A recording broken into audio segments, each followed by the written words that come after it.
జగన్మోహన్ రెడ్డి పాలనలో ఆడుదాం ఆంధ్ర అనేటువంటి కార్యక్రమం జరిగింది. అయితే ఆ కార్యక్రమంలో భారీగా 100 కోట్ల మేర అవినీతి అక్రమాలు జరిగాయని సిఓఆర్డి ప్రసాద్ గారు ఈరోజు సిఐడికి ఫిర్యాదు చేయడం జరిగింది.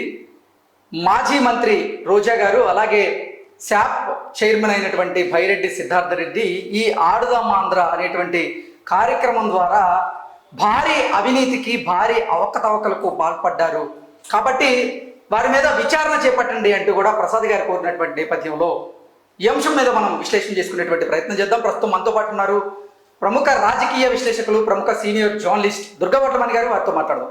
దుర్గా హాయ్ అండి. హాయ్ మా.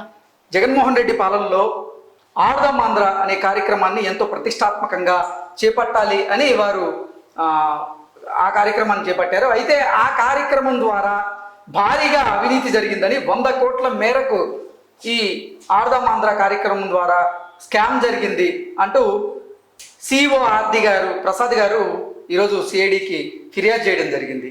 అయితే గతం జగన్మోహన్ రెడ్డి పాలనలో క్రీడా శాఖ మంత్రిగా ఉన్నటువంటి రోజా గారి మీద అలాగే శాప్ చైర్మన్ భైరెడ్డి సిద్ధార్థ రెడ్డి మీద కూడా వాళ్ళ మీద విచారణ జరపాలి అంటూ ఆయన ఫిర్యాదు చేసినటువంటి నేపథ్యంలో అసలు ఏంటి నిజంగా ఆడుదాం ఆంధ్ర అనేటువంటి కార్యక్రమం ద్వారా 100 కోట్లకు పైనే స్కామ్ జరిగిందా అంటే ఏం చెప్తారు?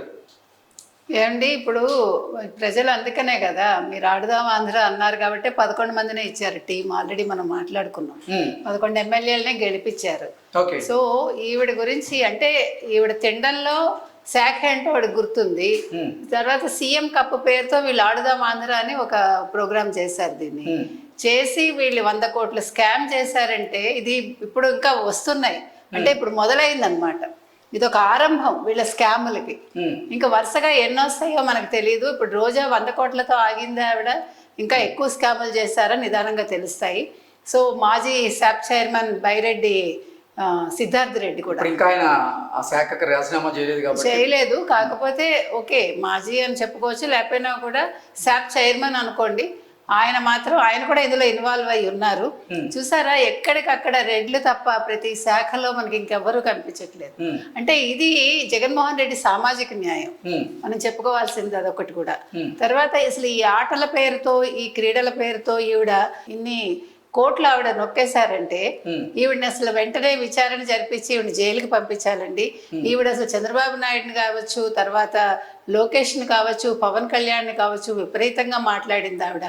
జగన్మోహన్ రెడ్డి ఏదో చాలా అద్భుతంగా పరిపాలన చేసేసాడు, జగన్మోహన్ రెడ్డిని మించిన సీఎం లేడు అంటూ మాట్లాడింది. ఆఖరికి మీకు గుర్తుంది రిజల్ట్స్ వచ్చే ముందు రోజు కూడా ఆవిడ గబగబా తిరుమలకి వెళ్ళిపోయి ఏది ఏమైనా జగన్మోహన్ రెడ్డి సీఎం అంటూ స్టేట్మెంట్ ఇచ్చింది ఆవిడ.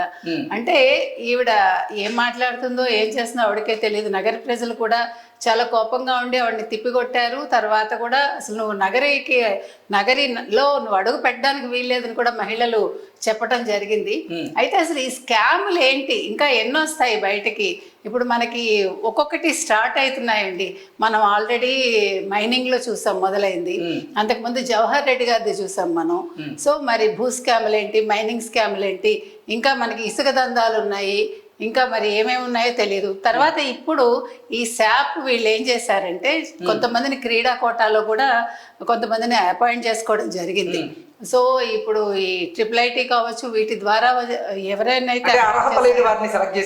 తప్పకుండా అర్హత ఉందా లేదా ఇప్పుడు తెలుస్తుంది.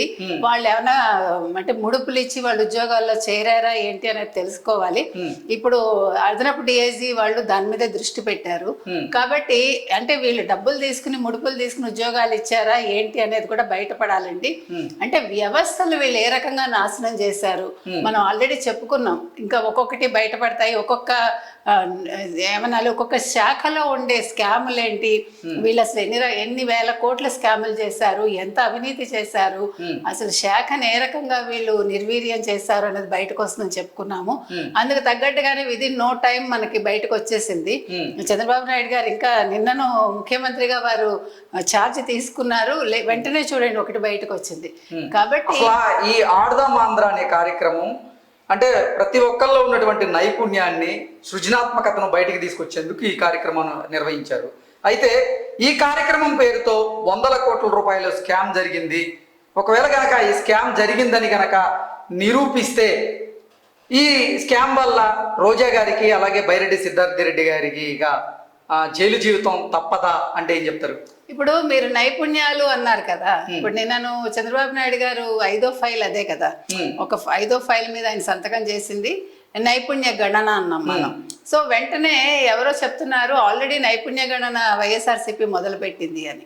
సో వాళ్ళ గణన ఇదనమాట, వాళ్ళ నైపుణ్యాలు ఇలాగే ఉంటాయి. అంటే ముడుపులు తీసుకుని వాళ్ళకు ఉద్యోగాలు ఇచ్చి వాళ్ళలో ఉండే నైపుణ్యాలను వాళ్ళు అలా వెలికి తీస్తారు. కాకపోతే చంద్రబాబు నాయుడు గారు చెప్పింది ఏంటంటే ఎవరెవరిలో ఏ స్కిల్ ఉందో చూసి వాళ్ళకి ఉద్యోగం ఇస్తామన్నారు. కాబట్టి ఇప్పుడు మనం చెప్పాల్సింది ఏంటంటే ఇప్పుడు కనుక ఇవన్నీ ప్రూవ్ అయ్యాయి అనుకోండి, ఈసారి చంద్రబాబు నాయుడు గారు కూడా చాలా సీరియస్ గా ఉన్నారండి. అలాగని ఆయన ఏమి వాళ్ళు చెప్పినట్టుగా వాళ్ళు ఏమి రివెంజ్లు తీసుకోరు, కానీ చట్టం తన పని తను చేస్తుంది. సో కోర్టులు ఉన్నాయి, పోలీసులు ఉన్నారు, వాళ్ళు చేయాల్సింది చేస్తారు. త్వరలో రోజా గారు ఆవిడ జైలుకి వెళ్తారు, అలాగే సిద్ధార్థ రెడ్డి గారు కూడా జైలుకి వెళ్ళే అవకాశం ఉంది. ఇప్పటికే కొత్త ప్రభుత్వం కొలువు తీరిన తర్వాత ఆంధ్రప్రదేశ్లో జరిగినటువంటి ఒక్కొక్క శాఖలో జరిగిన అవినీతిని మొత్తాన్ని కూడా బయట పెట్టేందుకు ప్రయత్నాలు జరుగుతున్నాయి. ఏ శాఖలో ఎంత అవినీతి జరిగిందనేది కూడా ఇప్పుడు ప్రభుత్వం ఒక శ్వేతపత్రాన్ని కూడా రిలీజ్ చేయబోతుందంటూ కొన్ని వార్తలు కూడా వస్తున్నటువంటి నేపథ్యంలో ఇప్పటికే అక్కడ beverages corporation chairman Vasudev Reddy గారికి సంబంధించిన అంశాన్ని కూడా మనం చూస్తూ ఉన్నాం. ఆయన యాక్టివిటీ కూడా రోజు రోజుకి ఆ విచారణ కూడా పూర్తిగా వస్తుంది. ఇప్పుడు ఈ శాఖలో జరిగినటువంటి స్కామ్ ఒకటి బయటకు వచ్చే అవకాశం ఉంది. అలాగే అన్ని శాఖల్లో, మైనింగ్ శాఖలో కానీ ఇసుక దందాలు ఇలా ఒక్కొక్కటిగా బయటకు వస్తే ఇక వైఎస్ఆర్సీపీ పరిస్థితి ఏంటి అంటే ఏం చెప్తారు? ఇప్పుడు మనం అదే చెప్పామండి, ఆల్రెడీ చెప్పేసాం, మనం మాట్లాడుకున్నాం. మన ఎలక్షన్ ముందు మాట్లాడాం, ఎలక్షన్ తర్వాత మాట్లాడాం. అప్పుడు ఓకే, ఇప్పుడు మాట్లాడదాం. ఇప్పుడు మళ్ళీ మాట్లాడుకుందాం, ఎందుకంటే మాట్లాడుకోవాల్సిన పరిస్థితి వచ్చింది. మీరు చెప్పినట్టుగా ఒక్కొక్క శాఖలో ఉండే అవినీతి బయటపడుతోంది. వాసుదేవ్ రెడ్డి గారు బెవరేజెస్, ఇప్పుడు జే బ్రాండ్స్ తోటి మరి వాళ్ళు ఇంకో విషయం ఏంటంటే డిజిటల్ పేమెంట్ కాకుండా క్యాష్ తీసుకున్నారు, బ్లాక్ మనీ తీసుకున్నారు. సో ఆ డబ్బంతా ఎటు వెళ్ళింది. తర్వాత వీళ్ళేమి అభివృద్ధి చేయలేదు, వీళ్ళు ఓన్లీ సంక్షేమాలు అన్నారు. సంక్షేమాలకి 2,60,కోట్లు 70 కోట్లు అన్నాడు. మద్యం అమ్మకాల్లో, మద్యం కొనుగోళ్ల విషయంలోనే వేల కోట్ల రూపాయల అవినీతి జరిగింది అంటూ కూడా ఇప్పుడు ఆరోపణలు ఎదుర్కొంటున్నారు. దానికి సంబంధించి విచారణ కూడా జరుగుతూ ఉంది. కరెక్ట్. సో అది ఒకటి. ఇప్పుడు అంటే ఇంత బ్లాక్ మనీ వీళ్ళు ఏం చేశారు అంటే జగన్మోహన్ రెడ్డి మీద వచ్చిన ఆరోపణలు నిజమేనా, అది కూడా తేల్చి చెప్పాలి ఇప్పుడు సిఐడి వీళ్ళు. తర్వాత మీరు చెప్పినట్టుగా మైనింగ్, ఇసుక, ఇప్పుడు ఇంకా స్టాంప్స్ అండ్ రిజిస్ట్రేషన్స్, ఆ తర్వాత అసలు వీటికి సంబంధించి ఇంకా ఎన్నెన్ని బయటకు వస్తాయో చూడాలండి. ఏది ఏమైనా వైసీపీకి ఇంకా గడ్డు కాలం మొదలైంది. మీరు చెప్పినట్టుగా పార్టీ ఏమవుతుంది, పార్టీ తొందరలోనే తుడిచిపెట్టుకుపోవచ్చు. మనం ఎదురు చూద్దాం ఏమైతుంది. ఓకే అండి, థ్యాంక్ యూ సో మచ్.